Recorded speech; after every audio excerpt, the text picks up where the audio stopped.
तो अब से कुछ ही मिनट बचे हैं जब पीएम मोदी जीआईएस का शुभारंभ करेंगे। थोड़ी देर में पीएम मोदी करेंगे जीआईएस का शुभारंभ। मानव संग्रहालय में जीआईएस का शुभारंभ करेंगे उद्योगपति गौतम अडानी। मानव संग्रहालय पहुंच चुके हैं। बड़ी जानकारी इस वक्त आपको दे रहे हैं। 60 देशों के 133 विदेशी प्रतिभागी भी शामिल होंगे। बड़ी खबर इस वक्त आपको दे रहे हैं। अब से कुछ ही मिनट, चंद मिनटों बाद जीआईएस का शुभारंभ करेंगे प्रधानमंत्री मोदी।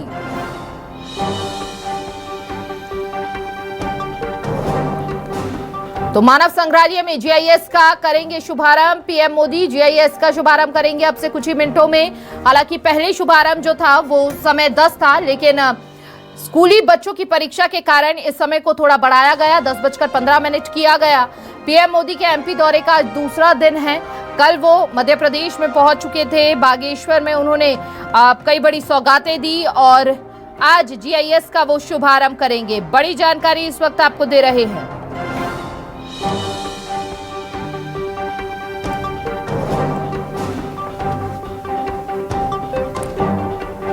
तो अब से कुछ ही मिनटों में देश विदेश के तमाम मेहमान सहयोगी शब्बीर लगातार वहां पर बने हुए हैं। शब्बीर से जान लेते हैं क्या हलचल, क्या तस्वीरें शब्बीर वहां की। प्रधानमंत्री मोदी पहुंच चुके हैं वहां पर, क्या जानकारी मिल रही है?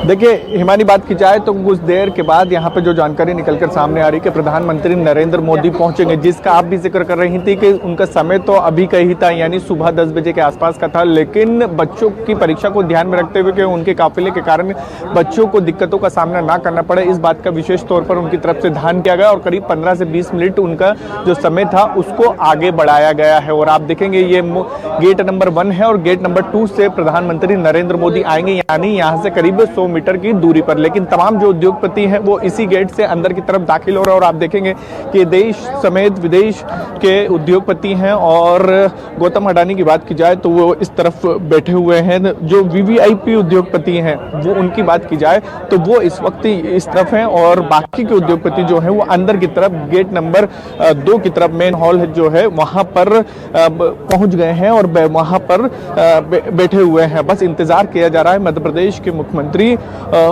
मोहन यादव और इसके साथ साथ प्रधानमंत्री नरेंद्र मोदी का।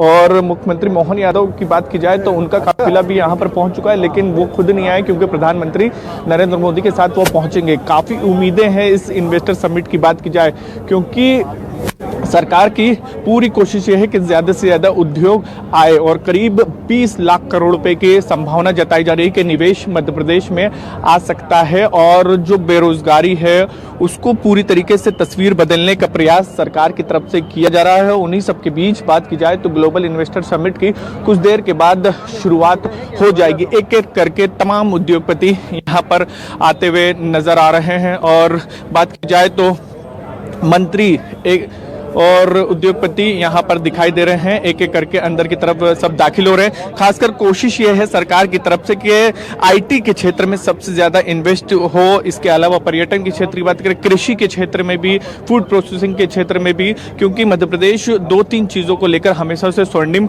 रहा है। किस तरीके से देखते हैं आप मध्य प्रदेश में इन्वेस्टमेंट को लेकर आज जो कार्यक्रम होने जा रहा है?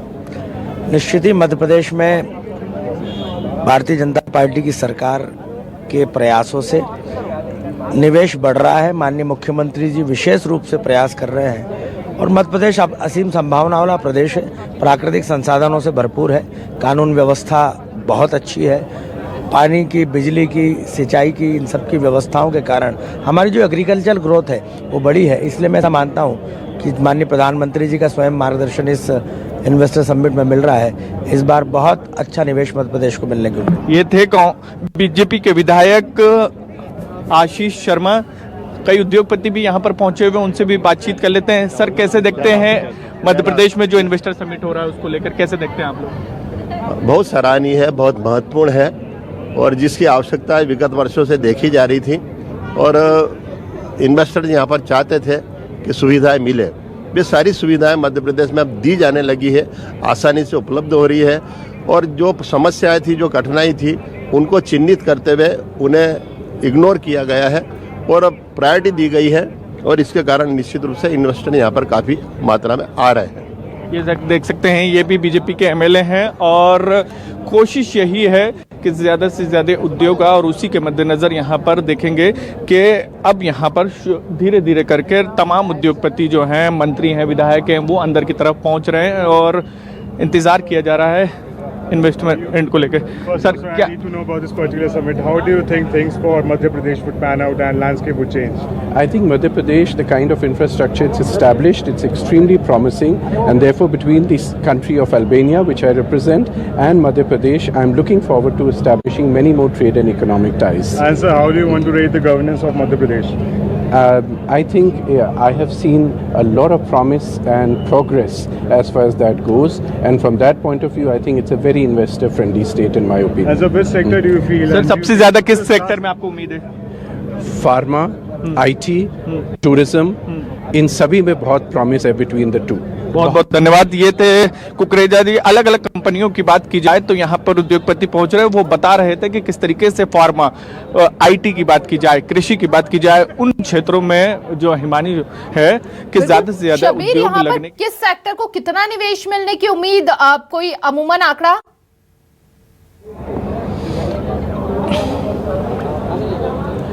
देखिए, हिमानी बात की जाए तो सरकार की कोशिश तो ये है कि ज्यादा से ज्यादा उद्योग आए, लेकिन सबसे ज्यादा उनका जो फोकस है वो आईटी पर है और हम बात की जाए फार्मेसी पर है। और क्यों है आईटी पर? उसकी वजह यह है कि मध्य प्रदेश के मुख्यमंत्री मोहन यादव की तरफ से सबसे ज्यादा हम देखेंगे कि चाहे इंदौर हो, भोपाल हो, यहाँ पर आईटी भवनों का उनकी तरफ से भूमि पूजन भी किया गया, लोकार्पण भी किया गया, शिलान्यास भी किया गया और कोशिश उनकी तरफ से यही है कि ज्यादा से ज्यादा मध्य प्रदेश में आईटी को लेकर सेक्टर में रोजगार आए। और क्योंकि वो आईटी हब बनाना चाहते हैं मध्य प्रदेश को, जिस तरीके से वो कर्नाटक गए थे, इसके अलावा वो तेलंगाना भी गए थे और वहां पर देखा था जाके आखिर दक्षिण के राज्यों में वो संभावना है तो मध्य प्रदेश हिंदी पट्टी के राज्यों में क्यों नहीं है। तो उसी को लेकर बात की जाए तो सबसे ज्यादा उनको जो उम्मीदें हैं वो उम्मीद आईटी के सेक्टर में है। कृषि में तो मध्य प्रदेश कई स्वर्णिम अवार्ड जीत चुका है, लेकिन इसके साथ साथ बात की जाए तो फूड प्रोसेसिंग के क्षेत्र में कोशिश यह की जा रही है कि ज्यादा से ज्यादा रोजगार उस क्षेत्र में भी आए। और आप देखेंगे कि एक एक करके तमाम उद्योगपति जो हैं वो पहुंच रहे हैं और अलग अलग प्रदेशों से और इसके साथ साथ देश के दूसरे कोनों से भी आए हैं। इस बार बात की जाए तो ये कह सकते हैं हिमानी के क्षेत्रों का बंदिश नहीं रहा है, बस यही रहा है मध्य प्रदेश सरकार की तरफ से कोशिश कि ज्यादा से ज्यादा रोजगार आइए। हम बाहर की तस्वीर भी दिखा देते हैं, यहीं से ही प्रधानमंत्री नरेंद्र मोदी का काफिला आएगा और इस तरफ काफिला जाएगा और बस इंतजार किया जा रहा है प्रधानमंत्री नरेंद्र मोदी का। तमाम जो जितने भी अधिकतर जो गेस्ट थे वो आ चुके हैं, उद्योगपति आ चुके हैं, बस प्रधानमंत्री नरेंद्र मोदी का यहाँ पर इंतजार किया जा रहा है। हम और तस्वीरें दिखाने के यहाँ पर प्रयास करते हैं, बस इंतजार प्रधानमंत्री नरेंद्र मोदी का। एक एक करके जो सरकार के प्रतिनिधि हैं, विधायक हैं, मंत्री हैं, सांसद हैं, वो भी यहाँ पर पहुँच रहे हैं। मध्य प्रदेश के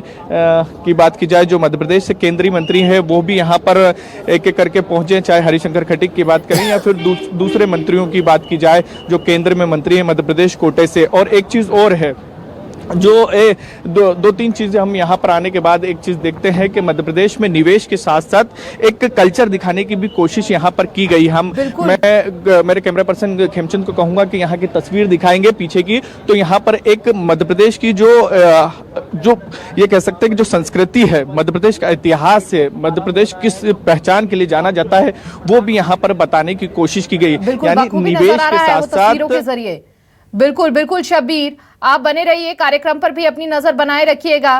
ग्लोबल इन्वेस्टर्स समिट को लेकर ग्राउंड जीरो पर क्या तैयारियां, क्या हलचल, लगातार न्यूज़ 24 मध्य प्रदेश छत्तीसगढ़ की टीम आप तक पहुंचा रही है ये तस्वीरें।